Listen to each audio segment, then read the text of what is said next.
classic rock and country music facts and trivia. Thank you for stopping by. Today's video, I've shifted gears big time. I'm headed over to some heavier rock and roll just because I found this and I thought this was super cool, and it's two of my favorite rock bands. So did you know that Eddie Van Halen asked to join Kiss at one time? He turned him down.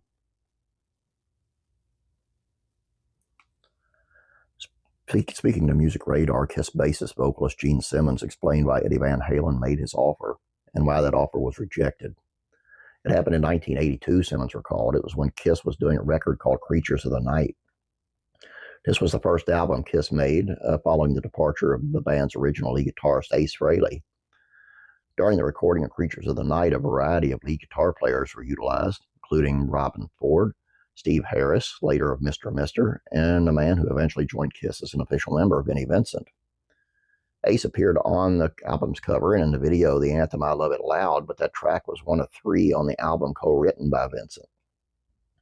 The Van Halen album, released in '82 as Diver Down, created amid rising tensions between Eddie and the group's singer, David Lee Roth. Gene Simmons had played an important role in Van Halen's early career, producing the demo recordings that eventually led to the band's deal with Warner Brothers label. And in the summer of '82, as Kiss was cutting tracks for Creatures of the Night in Los Angeles, Eddie Van Halen reached out to Simmons complaining about David Lee Roth. Simmons recalls, Eddie told me, Roth is driving me nuts. I can't take it. I got to leave. I know you're looking for a lead guitar player. Do you want me in a band? Where Eddie lived, it wasn't far away, so he got into his Jeep and he came to the studio. Him driving that Jeep was the scariest thing in the world. It had no doors and you drive it at 100 miles an hour. It was insane. So he came down, we had lunch across the street, and then he came into the studio and heard some of the tracks and was like, oh, I really like that. When Eddie asked if they could discuss him joining Kiss, Simmons explained why this would never work and why Eddie should focus on keeping his own band together. I said, Eddie, a band is worse than a marriage. You're going to have ups and downs and stuff, but with Van Halen, everything begins and ends with you. It's all about the guitar. And likewise for AC/DC or Led Zeppelin with Jimmy Page. Those riffs, that's the backbone of what it is. That's the sound. It's a point of view, which is not necessarily the point of view of Kiss. Simmons now clarifies, there wouldn't be room for Eddie and Kiss. It would be like putting Jeff Beck or Hendrix in AC/DC. Hendrix would suck up all the oxygen. He needed just one bass player, and a drummer, so he'd got that room without rhythm guitar player in there. Eddie was like Hendrix in that sense. He needed a lot of room, and with Van Halen was a lot of room for the guitar player to take up, and there just wasn't any room unless we wanted to gut what Kiss was all about, and Eddie would have taken over. Simmons reflects, morally, I think I did the right thing, which is telling Eddie you've got to stick it out. No matter what the problems are in the band, you've got to hang in there. It's never easy. You take a look at Jagger and Richards, who had their ups and downs, or Lennon and McCartney, who were childhood friends. But you don't let the band break up, even if it means switching lead singers. And in the end, that's exactly what Eddie did.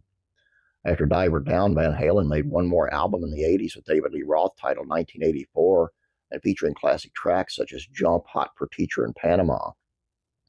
It was in '85 that Roth exited Van Halen and was replaced by Sammy Hagar. I love Roth, Simmons says, and that's still my all-time favorite era of Van Halen. But you get another lead singer, and when Hagar joined, it may not have been everyone's cup of tea, but they became a bigger band. Likewise, when AC/DC sadly lost Bon Scott, they became one of the biggest bands in the world. So that rule, you can't lose a lead singer, well, actually you can. I agree. Eddie's guitar presence alone in Van Halen is the sound. It's totally the sound. David Lee Roth, of course, had the great vocals. I mean, nuts, but he had great vocals.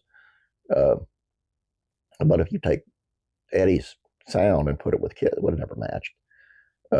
And if they did kind of take his guitar sound and took it to Kiss, it would have took over the band. And that kind of, with the guys with the makeup and all that stuff, they weren't about exactly, they're a unique guitar sound. They had their own unique sound, a great band in my opinion, great songs, but it just wouldn't have matched. Although I'd have loved to have heard it.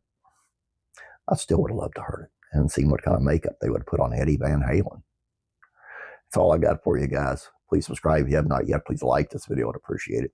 Guys, have a great day. God bless you. And I'm praying for you.